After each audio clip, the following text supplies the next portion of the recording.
तो hello friends, आप सभी का स्वागत है एग्री सर्वोत्तम प्लेटफॉर्म पर। और ये हमारी पहली यूनिट है जिसके ऊपर हम डिस्कशन करने वाले objective MCQs of plant pathology.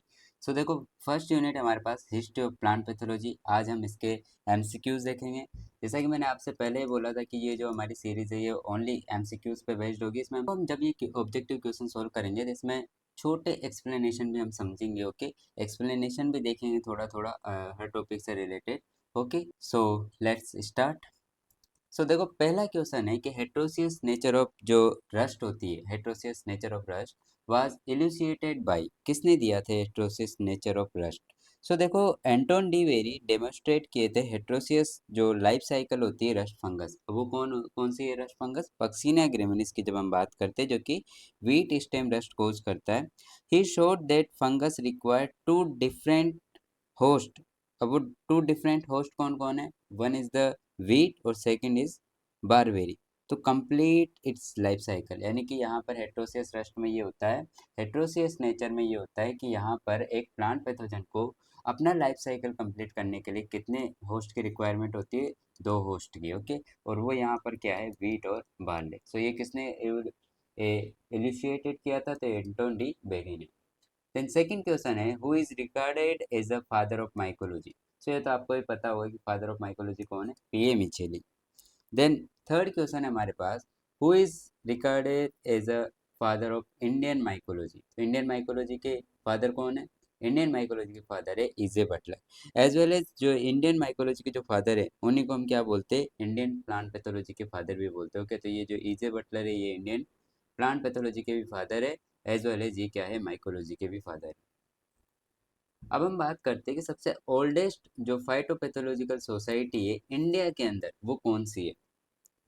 तो जब हम इंडियन सोसाइटीज़ की बात करते हैं जो कि फाइटोपैथोलॉजी से रिलेटेड है, तो उसमें एक नाम आता है आपका इंडियन फाइटोपैथोलॉजिकल सोसाइटी।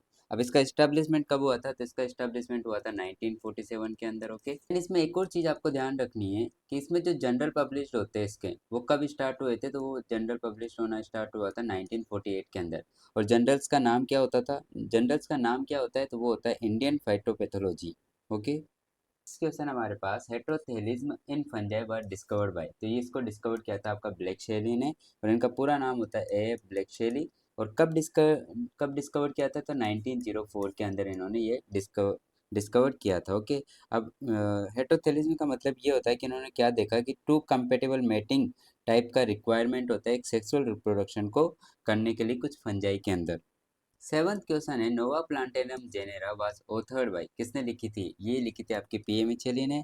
और ईयर भी आपको याद रखना है, और ये इंपॉर्टेंट ईयर है आपका 1729, यानी कि 1729। एट्थ क्वेश्चन की हम बात करते हैं कि एडवांस ऑफ फंजाई, ये जो बुक है ये किसने ऑथर मतलब किसने लिखी थी? तो ये लिखी थी आपकी ईसी लार्ज ने। और इन्होंने ये जो बुक लिखी थी ये कब लिखी थी? 1940 के अंदर। ओके, 1940। और 1940 के अंदर इन्होंने ये भी एक्सप्लेनेशन किया था कि इस बुक के अंदर उन्होंने मेंशन किया है historical impact of fungal diseases on agriculture and human civilisation. Then 9 हमारे पास, जो टर्म वायरस है was used for the first time, किसने यूज की थी टर्म वायरस? तो टर्म वायरस आपकी यूज की गई थी सबसे फर्स्ट टाइम बिजेरिक ने। और बिजेरिक ने डिस्क्राइब किया कि virus are as infectious living fluid. Okay, during his work on TMV. TMV आपका टोबैको मोजेक डिजीज जो होती है आपकी, उसके ऊपर जब वो काम कर रहे थे तो उन्होंने बोला कि ये जो वायरस होता है ये क्या है? एक कॉन्टाजियम वाइवम फ्लूडम है, और जिसको हम बोल सकते हैं कि इन्फेक्शियस लिविंग फ्लूड है। Who is regarded as a father of Indian plant pathology? तो ये मैंने पहले भी आपको बताया था कि इंडियन प्लांट पैथोलॉजी के फादर है आपके कौन? E J Butler. तो यहाँ पे एक और इम्पोर्टेंट क्वेश्चन आता है, एक और आपका, कि इजे बटलर की बुक का नाम क्या है? तो इन्होंने एक बुक लिखी थी, उसका नाम था fungi and diseases in plants. Okay, और साथ ही साथ में एक और चीज़ आपको याद रखनी है, एक तो ये बुक है आपकी, है ना, जो इन्होंने लिखी है इजे बटलर ने। ओके, देन एक और चीज़ है आपके लिए, एक और बुक है सेम ऐसी, पर उसमें थोड़ा सा डिफरेंस है।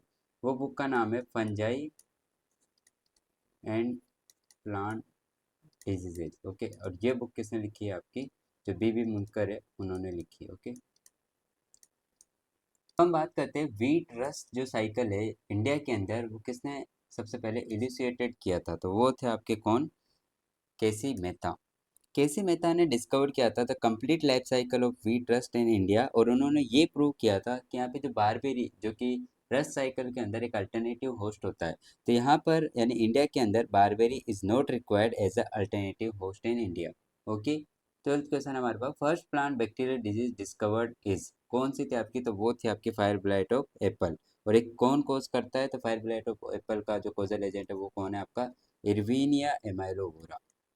इरविनिया एमाइलो वोरा। एमाइलो वोरा ये आपका एक बैक्टीरिया है, जो फर्स्ट बैक्टीरियल डिजीज जो डिस्कवर की गई थी वो कौन सी थी आपकी? फायर ब्लाइट ऑफ एप्पल या fire blight of stone fruits, जिसका कोजल एजेंट है इरमिलिया एमाइलो वोरा। और इसको डिस्कवर करने वाला कौन था? तो वो थे आपके टीजे बुरिन। ये भी आपका एक इम्पोर्टेंट क्वेश्चन है, यहाँ से भी आपका बन सकता है।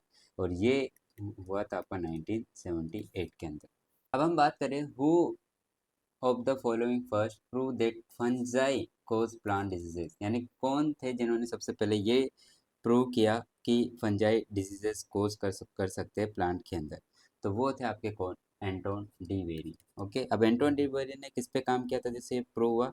तो उन्होंने एक फंगस के ऊपर काम किया था, उसका नाम था फाइटोपथोरा, फाइटोपथोरा इन्फेस्टेंस। इसके ऊपर उन्होंने काम किया था। ओके, और ये कब किया था? 1861 के अंदर। ओके, देन उसके बाद है fungi were placed in a separate kingdom for the first time. सबसे पहले फंजाई को अलग से किंगडम में सेपरेट किसने किया था? कौन थे वो साइंटिस्ट? तो वो थे आपके विटेकर। विटेकर ने कौन सा क्लासिफिकेशन दिया था? तो जो 5 किंगडम क्लासिफिकेशन होता है वो किसके द्वारा दिया गया था? विटेकर के द्वारा दिया गया था, जिन्होंने जिन्होंने क्या किया था कि जो फंजाई जो किंगडम है उसको सेपरेटली सेपरेट किया था उन्होंने। अब हम बात करते हैं फ्लैग स्मट ऑफ व्हीट जो होता है वो कहाँ से इंट्रोड्यूस हुआ है इंडिया के अंदर? तो जो ये फ्लैग स्मट ऑफ व्हीट होता है आपका, ये इंट्रोड्यूस हुआ है आपका ऑस्ट्रेलिया से। ओके, और किसके थ्रू? जो सीड कंटामिनेटेड जो सीड था उसके थ्रू ये कहाँ से? ऑस्ट्रेलिया से कहाँ इंट्रोड्यूस हुआ है हमारे इंडिया के अंदर। और फ्लैग स्मट ऑफ व्हीट जो होता है उसका कोजल एजेंट है यूरोसिस्टिस एग्रोपाइरी। फॉर जीन हाइपोथेसिस, ये तो फेमस क्वेश्चन है आपका, जो जेआरएफ में भी आ चुका है आपका, यहाँ तक कि जो हमारे जो राजस्थान स्टेट में जो प्री पीजी का एग्ज़ाम होता है, प्री पीजी, उसमें भी आपका ये क्वेश्चन आ चुका है। तो ये gene for gene hypothesis was proposed by H H floor. पहला ही क्वेश्चन तो ये बनता है कि किसने दिए? तो एच एच फ्लोर ने दिए। और किसके ऊपर इन्होंने काम किया है? तो ये देखो, ये तीनों तो क्वेश्चन गलत, तीनों ऑप्शन तो यहाँ पे गलत है। इन्होंने काम किया था किसके ऊपर? इन्होंने काम किया था फ्लेक्स के ऊपर, यानी कि लिनसीड के ऊपर। और ये जो फ्लेक्स होती है, ओके, और कौन से डिजीज के ऊपर काम किया था इन्होंने? तो इन्होंने काम किया था जो फ्लेक्स रस्ट जो होती है, लिनसीड रस्ट, उसके ऊपर इन्होंने काम किया था। और उसका कोजल एजेंट है लिनसीड रस्ट का मेलेमोस्पोरा, मेलेमो मेलेमोस्पोरा लीनी। क्वेश्चन है आपका, first person to study the TMV disease. TMV disease किसने सबसे पहले स्टडी किया था? तो वो थे आपके एडोल्फ मेयर मैन। तो ये जो इवानोवस्की है, इन्होंने क्या किया? इवानोवस्की जो थे उन्होंने 1892 के अंदर show pathogen pass through bacterial filter paper, bacterial filter paper का इन्होंने यूज़ किया था। उन्होंने जो पैथोजन जो मिल रहा था उसको पास किया था बैक्टीरियल फिल्टर पेपर से।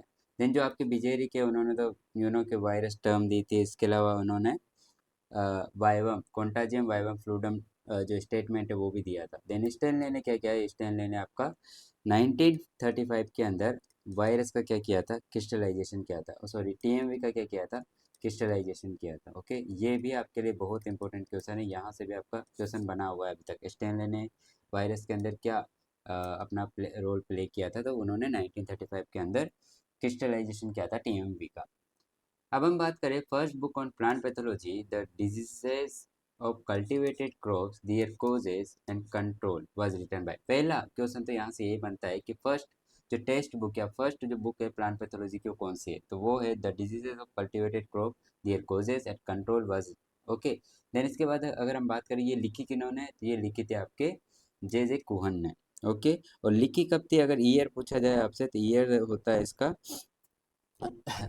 1858 के अंदर। ओके, 1858 के अंदर इन्होंने लिखी थी। सो जो सेक्सुअलिटी होती है रस्ट फंजाई के अंदर, उसको किसने डिस्कवर किया? तो क्रेगी ने किया था आपका। ओके, 1927 के अंदर। अगर हम बात करें सोलर सीड ट्रीटमेंट किसने दिया, तो आपके ये जो जेसी लुथरा थे, उन्होंने ये सोलर सीड ट्रीटमेंट की डिस्कवरी की थी। और उन्होंने जो ये मेथड है वो यूज़ किया था control loose smut of wheat. Okay, then seed को ये क्या करते थे, पहले कुछ टाइम के लिए सोक करते थे वाटर के अंदर, देन उसके बाद एक्सपोज कर देते थे उसी सीड लोट होता है उसको sunlight to kill the pathogen. हमारा क्वेश्चन नेक्स्ट नेक्स्ट क्वेश्चन है कि जो एंशियंट रोमन जो एम्पायर था वो बिलीव करता था रोबिगस गॉड के ऊपर। अब वो क्यों करता था ये चीज़, कि ये रोबिगस गॉड, जो रोबिगस गॉड है ये किससे रिलेटेड है, तो ये है आपके रस्ट डिजीजेस इन सीरियल। अब देखो रोमन एम्पायर के टाइम पर क्या था कि रस्ट जो डिजीजेस थी वो वीट प्लांट को बहुत ज़्यादा अफेक्ट करती थी, मतलब एपिडेमिक आप मान लो उस टाइम पर चलता था वीट क्रॉप के अंदर। तो फार्मर्स क्या है कि गॉड बिलीव उन्होंने रखा कि एक रोबिगस गॉड है जो कि हमारी जो ये वीट सीरियल्स होती है उनको रस्ट डिजीजेस से क्या करते प्रोटेक्ट करते। इसलिए उन्होंने एक फेस्टिवल भी बनाया और उसका क्या नाम रखा, उसका नाम रखा रोबिगेलिया। रोबी गेलिया। अब जो ये रोबी गेलिया है आपका, ये कब सेलिब्रेट किया जाता है, तो 25 अप्रैल को सेलिब्रेट किया जाता है एवरी ईयर। ओके, तो ये आपके लिए इंपॉर्टेंट है कि रोबी गेलिया कब सेलिब्रेट किया जाता है, तो ये 25 अप्रैल को। और क्यों किया जाता है, ताकि प्रिवेंट किया जा सके किसको, जो रस्ट इन्फेक्शन होता है उसको सीरियल्स के अंदर। और ये किनकी पूजा की जाती है इसमें, रोबिगस और रोबी गोला जो गॉड होते हैं उनकी। बात करते हैं the observation that sulphur has therapeutic properties on the plant disease. सबसे पहले सल्फर की जो प्रॉपर्टीज का जो डिस्कवरी हुआ वो कब हुआ था, कि ये एक तरीके से कंट्रोल कर सकता है प्लांट डिजीजेस को, तो ये हुआ था आपका 1000 BC के आसपास। ओके, अब हम बात करते हैं which of the following has been recognise as a first plant pathogen. कौन था आपका फर्स्ट प्लांट पैथोजन, तो आपका जो सबसे पहला प्लांट पैथोजन था वो था फेनोरोगेमिक प्लांट पैरासाइट। ओके, ये आपका रिकॉग्नाइज किया था फर्स्ट प्लांट पैथोजन। ओके, और ये क्या होता है, पैरासाइटिक फ्लावरिंग प्लांट होता है। लाइक हम बात कर सकते हैं कस्कुटा, ओरोबेंकी, ये थे। ठीक है, the first pathogen to cause plant diseases was recognised. अब इसका भी डिस्कवरी कब हुआ, कि पहला पैथोजन कब डिस्कवर किया गया, तो वो किया गया था आपका 1200 AD के आसपास। ओके, नेक्स्ट क्वेश्चन है first plant pathogen for which cultural method of control was recommended. यानी कि कल्चरल मेथड सबसे पहले किसके लिए यूज किए गए, तो कौन से प्लांट पैथोजन के लिए, तो वो थे आपके फेनोरोगेमिक प्लांट पैरासाइट। ओके, जिनकी हम बात करते हैं क्लोज में, कस्कुटा, लोरेंथस, ओरोबेंकी और स्ट्राइगा। सो ये जो चीज़ें आपके लिए कि सबसे पहला कौन सा ऐसा प्लांट पैथोजन था जिसके लिए कल्चरल मेथड का यूज़ किया गया था डिजीज को कंट्रोल करने के लिए, तो वो कौन है आपके फेनोरोगेमिक प्लांट पैरासाइट, क्योंकि सबसे पहले प्लांट पैथोजन भी वही थे। फर्स्ट प्लांट पैथोजन मिस्टेलोइड्स, ये है आपका वो जो प्लांट पैथोजन है उसका नाम है मिस्टेलेटोइस। ये वाज रिकॉग्नाइज्ड बाय, ये इसकी डिस्कवरी किसने की थी, ये की थी आपकी अल्बर्ट मैग्नस ने। किसने की थी इसकी डिस्कवरी, अल्बर्ट मैग्नस ने 13th सेंचुरी के अंदर। The first quarantine law with the respect to plant diseases were enacted in, यानी कि प्लांट डिजीज से रिलेटेड पहला क्वारंटाइन लॉ कहाँ पर बना था। ओके, कहाँ पर इनेक्टेड हुआ था, तो वो हुआ था आपका कहाँ पर, फ्रांस के अंदर। और देखो फ्रांस के अंदर 17th सेंचुरी में, और किसको प्रिवेंट किया था इन्होंने, प्रिवेंट स्प्रेड ऑफ बारबेरी, जो कि अल्टरनेट होस्ट होता है आपका किसके अंदर, रस्ट साइकिल के अंदर। देन उसके बाद है the first attempt to cultivated fungi in natural media. Natural media के ऊपर सबसे पहला अटेम्प्ट किसने लिया, जो फंजाई होते हैं उनको कल्चर करने के लिए, तो वो थे आपके कौन, टीए मिचेली। नेक्स्ट क्वेश्चन है the observation that copper sulphate जो आपका CuSO4 होता है can reduce incidence of smut diseases was made first by, ये किसने आपका सबसे पहले बनाया था। अब तो जो आपके टिलेट थे उन्होंने सबसे पहले यूज किया था कॉपर सल्फेट का। ओके, नेक्स्ट क्वेश्चन है fungus is the causes of plant diseases, it was concluded first time. तो ये जो आपके एंटोन डी बेरी थे उन्होंने सबसे पहले कंक्लूड किया था कि जो फंगस होती है वो प्लांट में डिजीजेस कोज करती है। Germ theory of diseases in plants was proposed by, तो ये भी आपकी किन्होंने दी थी, आपकी आपके एंटोन डी बेरी ने। नेक्स्ट क्वेश्चन है spores of rust fungi were observe under the compound microscope. सबसे पहले कंपाउंड माइक्रोस्कोप के अंदर जो रस्ट फंजाई के जो स्पोर्स होते हैं वो किसने देखे थे, तो वो देखे थे आपके रॉबर्ट हुक ने। ये बात है आपकी अराउंड 1665 की। Fungus as a causes of plant diseases was proved by Anton de Bary. Okay, ये देखो, ये पहले क्वेश्चन पे आया था कि किसने डिस्कवर किया था कि fungus as a causes of plant disease. देखो यहीं पर इसी क्वेश्चन में आ गया, एंटोन डी बेरी ने। देन ये कब किया था उन्होंने, तो 1861 की बात है, जब वो फाइटोप्थोरा इन्फेस्टेंस पे काम कर रहे थे, वर्क कर रहे थे, तब उन्होंने ये डिस्कवरी की थी कि fungus as a causes of plant diseases. Then 35 question हमारे पास, the first book on plant pathology, ये पहले भी आ चुका है, पर discovery of diseases of cultivated crops and their causes and their control was authored by, तो ये हम पहले भी बात कर चुके, कुहन। सो देखो दोस्तों, आज की क्लास में हमने डिस्कस किया टोटल 35 क्वेश्चंस को, जो कि ऑब्जेक्टिव थे, और उसमें हमने कॉन्सेप्ट भी देखे, कुछ लिटिल शॉर्ट एक्सप्लेनेशन में हमने देखा। सो ये आपका पहला क्लास था ऑब्जेक्टिव सीरीज़ के अंदर। देन इसके बाद आपके सब्सिक्वेंट नेक्स्ट क्लासेस भी आपके अपलोड हो जाएंगे। देन देखो, अगर आपकी कोई क्वेरी है, अगर आपको कोई क्वेश्चन के आंसर में डाउट है, ओके, देन हो सकता है कि आपको अगर कोई चीज़ समझ नहीं आई, तो आप प्लीज़ कमेंट बॉक्स में आप अपना जो क्वेरी है वो डाल सकते हैं। इसी तरीके से आप अपना जो प्यार है वो हमारे साथ बनाए रखिए। Thank you so much.